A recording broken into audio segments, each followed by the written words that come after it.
राजस्थान में 24-25 जनवरी को investment summit का आयोजन होने जा रहा है, जिसके लिए सरकार की ओर से देश विदेश में रोड शो किए जा रहे हैं। राजस्थान फाउंडेशन के कमिश्नर धीरज श्रीवास्तव का कहना है कि इस समिट के जरिए राजस्थान इतिहास रचेगा और प्रदेश में निवेश का शानदार माहौल तैयार होगा। इन्वेस्टमेंट समिट को लेकर राजस्थान फाउंडेशन के कमिश्नर धीरज श्रीवास्तव से बात की सहयोगी नरेश शर्मा ने। मुख्यमंत्री अशोक गहलोत ने राजस्थान के लिए एक सपना देखा है कि निवेश में और रोजगार में राजस्थान देश में नंबर 1 पे आए, और इसके लिए मुख्यमंत्री अशोक गहलोत की पहल पर प्रदेश में नए साल में इन्वेस्टमेंट समिट हो रहा है। इस समिट को सफल बनाने के लिए जिम्मेदारी दी गई है राजस्थान फाउंडेशन के कमिश्नर धीरज श्रीवास्तव को। अब तक कई समिट के तहत कार्यक्रम हुए हैं दिल्ली से दुबई तक, और भविष्य में भी इसी तरह के कार्यक्रम आगे प्रस्तावित हैं। किस तरह के कार्यक्रम अब तक रहे हैं, आगे क्या प्लानिंग है, बात करते हैं धीरज श्रीवास्तव से। जैसे मुख्यमंत्री ने बड़ा सपना देखा और उस सपने को साकार करने की जिम्मेदारी आपके कंधों पे भी डाली है। हमने देखा है कि दिल्ली से लेके दुबई तक, अहमदाबाद है, कोलकाता है, इन्वेस्टमेंट समिट को लेके आप गए हैं, रोड शो किए हैं। सबसे पहला तो सवाल ये है कि ये इन्वेस्टमेंट समिट करने का आइडिया क्यों आया, कैसे आया? थैंक यू, नमस्कार सारे सुनने वालों को। सबसे पहले तो आपने जो कहा, मैं उसमें 2 छोटा सा करेक्शन करना चाहता हूँ। पहला कि राजस्थान के मुख्यमंत्री अशोक गहलोत जी का सपना ये नहीं है कि राजस्थान में निवेश आए और राजस्थान आगे बढ़े। वो तो एक बाई प्रोडक्ट है। जो सपना है वो राजस्थान की जनता के जीवन में बेहतरी, खुशहाली और रोज़गार ज़्यादा से ज़्यादा कैसे सृजित हो, और हमारा जो प्रदेश है ये देश और दुनिया में नंबर 1 पोजीशन पर आए। और उसके लिए ये एक बहुत छोटा सा एक स्टेप है उस डायरेक्शन में, क्योंकि निवेश के माध्यम से जो इकोनॉमिक कंडीशन होती है वो इम्प्रूव होती है। और दूसरा करेक्शन कि जो मेरा रोल है वो एक बहुत बड़े मशीनरी में जो एक छोटा सा एक पुर्जा होता है, वो उस पुर्जे के बराबर मेरा रोल है। क्योंकि जो राजस्थान के मिट्टी से निकले बड़े बड़े इंडस्ट्रियलिस्ट आज अपना नाम रोशन कर रहे हैं, दुनिया में राजस्थान का नाम ऊंचा कर रहे हैं। उनके माध्यम से उनको भी इस गंगा में अवसर मिले और उनको राजस्थान वापस आने की भी एक कोशिश है कि उनके लिए भी ये कामयाबी उनके भी हिस्से में आए। आइडिया जो है इन्वेस्टमेंट सबमिट करने का जो है, वो आइडिया से क्या ऐसा सोच के आइडिया है कि वापस राजस्थान में इस तरह का एक माहौल बनना चाहिए? क्या कोरोना का जो क्राइसिस हुआ वो भी एक मूल कारण था? जी बिल्कुल, ये आपने सही कहा। एक्चुअली जो प्रवासियों के साथ में जो माननीय मुख्यमंत्री जी ने 2-3 राउंड की कोविड के दौरान बैठकें करी, और जिस तरीके से एक भारी मात्रा में कोविड के दौरान जो NRR सपोर्ट जनरेट हुआ वर्ल्ड वाइड, और उसकी वजह से जो ऑक्सीजन सिलेंडर्स, कंसंट्रेटर्स हमारे PSC के कोने कोने तक पहुंच पाए, तो 3000 कॉन्सेंट्रेटर्स जो राजस्थान फाउंडेशन के माध्यम से PSCs तक पहुंचाए गए थ्रू कुरियर एजेंसीज, वो अपने आप में एक इतिहास है। और उसके दौरान माननीय मुख्यमंत्री जी ने ये सोच दिमाग में आई थी कि जब कोविड से हम लोग ने एक इफ़ेक्टिव हैंडलिंग करी और इस समस्या से करीब करीब सफलतापूर्वक इसको निपट लिया, तो अब ज़रूरत है कि राज्य की जो इकनॉमी है उसको कैसे उसका ढांचा और मजबूत करें, और प्रवासियों के भी सहयोग उसमें रहे, और प्लस जो रीको को कंट्री में नंबर 1 इंडस्ट्रियल कॉरपोरेशन का दर्जा मिला, और उनके जो कार्यप्रणाली रही, जिस तरीके से लैंड की सेल रिमार्केबल, ऑक्शंस रिमार्केबल रहे, तो इसका एक असर दिख रहा था कि आज प्रदेश में निवेश को लेकर के पूरे देश और दुनिया में एक पॉजिटिव माहौल बना है। और ये माहौल बना है, इस माहौल को कैश करने के लिए अब कह सकते हैं कि अगले साल जो एक समिट हो रही है, इन्वेस्टमेंट समिट, लेकिन इसका सफ़र शुरू हो चुका है। हमने देखा इस सफ़र में आप भी कहीं न कहीं साझेदार रहे हैं, दिल्ली से दुबई तक की जो मैं बात कर रहा हूँ। इन रोड शो में, इन कार्यक्रमों में किस तरह का रिस्पांस देखने को मिला है? लगता है कि एक इतिहास रचने जा रहा है राजस्थान? आपने अपने प्रश्न में ही उत्तर भी दे दिया है। बिल्कुल इतिहास की तरफ अग्रसर हैं और response has been phenomenal. I cannot describe in words whether it is monetarily और इवन इमोशनली जिस तरीके से लोग इकट्ठा हो रहे हैं और जगह कम पड़ जा रही है। हमारे पास इतने बड़े बड़े हॉल्स जो हैं वो छोटे पड़ रहे हैं, हमें साइड के और होटलों में कमरे लेने पड़ रहे हैं ताकि उसमें भी 1-to-1 सेशंस चलें, कोई भी जो आया वो खाली हाथ नहीं जाए। तो इसकी शुरुआत दुबई से हुई निसंदेह, और दुबई में जो 3 मंत्रीगण यहाँ से पधारे थे और जो रिस्पांस वहाँ पे NRR के माध्यम से और ग्लोबल इन्वेस्टर्स ने दिखाया, करीब 70 कंट्रीज से लोग एक्सपो में आए हुए थे और इनवेरिएबली हर आदमी ने हमारे प्रोग्राम में शिरकत करी और 45,000 करोड़ से भी ज़्यादा वहाँ पे हुआ MOUs और LOI साइन, और ये फिगर क्यूमुलेटिव होती जा रही है। देखिए दुबई शुरुआत हुई, उसके बाद जो दिल्ली था वहाँ पे 78,000 से ज़्यादा समझौता हुआ, और अभी मुंबई और अहमदाबाद में तो सारे रिकॉर्ड टूट गए। एक दिन में 3.5 लाख करोड़ के समझौते होना कोई अपने आप में कोई छोटी बात नहीं है। अब बात ये आती है कि इनमें से कितना कन्वर्जन होगा, हर आदमी ये क्वेश्चन रेज कर रहा है। तो इस बात का मैं आपके माध्यम से एक बहुत वाजिब जवाब देना चाहता हूँ कि ये अशोक गहलोत जी की स्टाइल है, वो बोलते कम हैं और काम में विश्वास रखते हैं।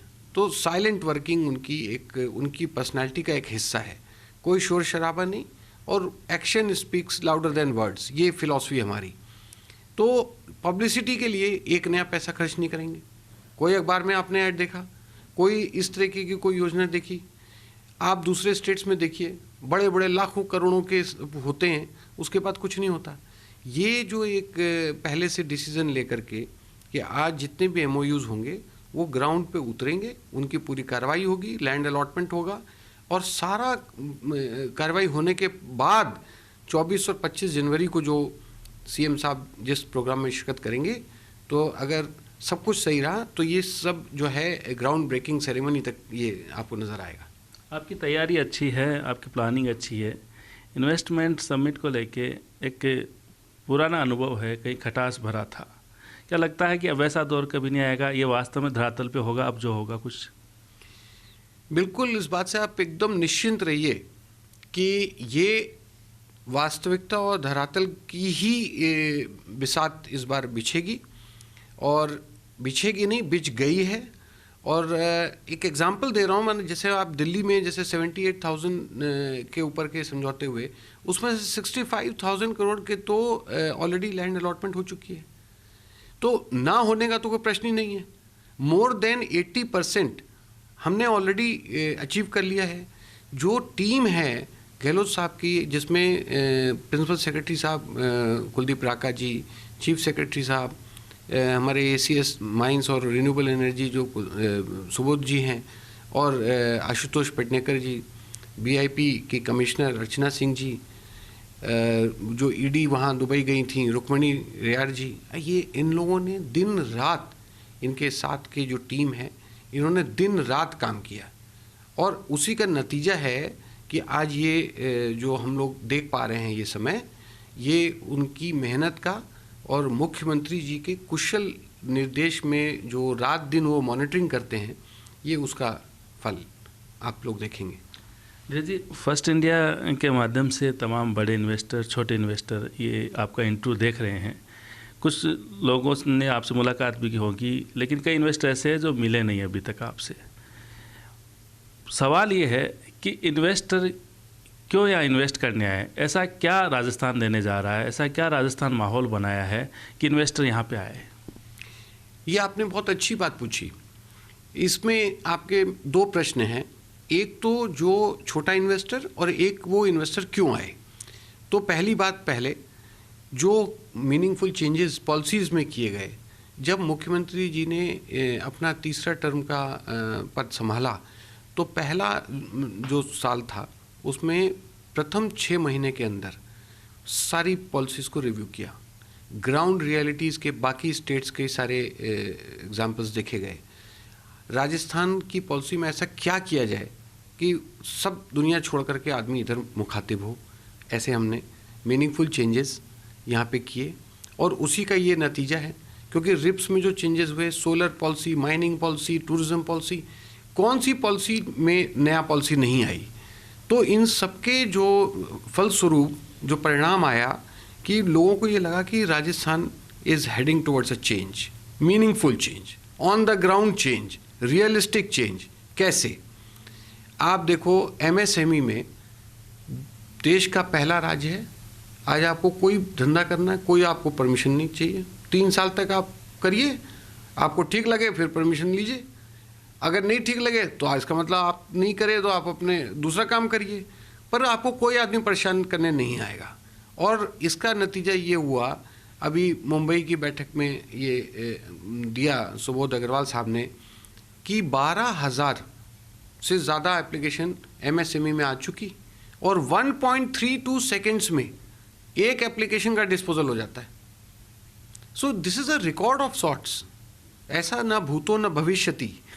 और ये जो कार्यप्रणाली है जिसमें पूरी ब्यूरोक्रेसी के सहयोग से जो मुख्यमंत्री जी के निर्देशों की पालना की जा रही है, ये अभूतपूर्व है। मैंने तो ऐसा बहुत कम देखा है, कहीं पर भी देखने में नहीं आया।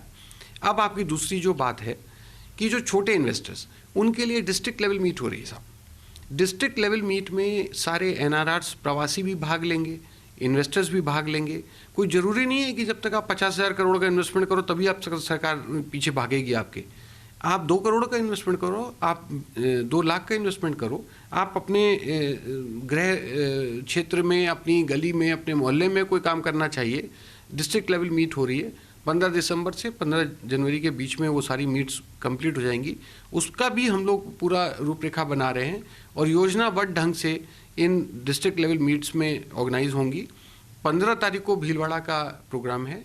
आप भीलवाड़ा से आप शुरुआत होगी, आप देखेंगे कि किस तरीके से लोग भीलवाड़ा में उमड़ के आएंगे और वो अपने आप में इस बात का द्योतक होगा कि जो छोटे इन्वेस्टर्स हैं उनके लिए हम लोग की क्या योजना है। एक चौपाई है, धीरज धर्म मित्र और नारी, आफत काल परखिए चारी। आफत काल है एक तरह से कोरोना क्राइसिस के कारण से कि राजस्व है उसकी उतनी पूर्ति नहीं हो पा रही। तो इन्वेस्टमेंट समिट है, लगता है इससे राजस्थान का भविष्य बदलेगा। आपका नाम भी इसमें शामिल है। तो धीरज है, वो धर्म का पालन करते हुए अपने जो मित्र हैं जितने भी, आपके अच्छे संबंध है देश विदेश में, और आपके उद्योग विभाग की मंत्री एक महिला है, ये सारे कॉम्बिनेशन कैसे इस समिट को सफल बनाएंगे? निसंदेह इसमें कोई शक नहीं कि ये जो आपदा आई थी 2 साल, जिसमें सब कुछ पैरालाइज हो गया था, जाम हो गया था, सब कुछ ख़त्म था और लाइफ एकदम रुक गई थी ऐसे लग रहा था। बट इसमें भी इसको एक अवसर की तरीके से यूज़ किया और जो मुसीबत में आप आवश्यकता आविष्कार की जननी है, उसमें नई नई चीज़ें निकल के आईं और जो नए आइडियाज़ मिले उनसे हम ये कह सकते हैं कि आज आपने इंडस्ट्री मिनिस्टर की बात करी, तो चाहे पहले भी इंडस्ट्री प्रसादी लाल जी ने एकदम डायनेमिक काम किया और शकुंतला जी ने आते ही जिस तरीके से टेक ओवर किया है और जिस तरीके से उन्होंने एक पॉजिटिव वाइब्स इंडस्ट्रीज़ को दी हैं, उनके दोनों कार्यक्रम मैंने देखे दिल्ली में और मुंबई में। उनके भाषण को इतना अप्रिशिएट किया क्योंकि वो दिल से बोलती हैं। और यहाँ गहलोत साहब की जो खासियत है, ये नेचुरल है, सारी टीम नेचुरल है। आप ये देखो कि 3.5 लाख करोड़ का करने के बाद में, समझौते पे साइन करने के बाद में, पूरी टीम एयर इंडिया की इकोनॉमी क्लास से इंक्लूडिंग मिनिस्टर सफ़र कर रही है। पूरा लवाजमा जो था वो इकोनॉमी क्लास में गया, इकोनॉमी क्लास में आया। तो ये गहलोत साहब की जो वर्किंग है और उनकी जो स्टाइल है, यही सक्सेस का आधार है। वो काम ऐसे करते हैं कि लोग अपने आप जुड़ते चले जाते हैं। और मुझे इस बात को कहने में कोई भी वो 1% भी डाउट नहीं है कि 24 और 25 तारीख को जो ये इकोनॉमिक समिट होगी, ये अपने आप में एक इतिहास बना देगी। और जैसे मैंने कहा कि जो उत्साह और जिस तरीके का रिस्पांस मिल रहा है, जिस तरीके का ट्रैक्शन मिल रहा है गवर्नमेंट की स्कीम्स को लेकर के और इन्वेस्टमेंट प्रपोजल्स को लेकर के, so Rajasthan is going to create history.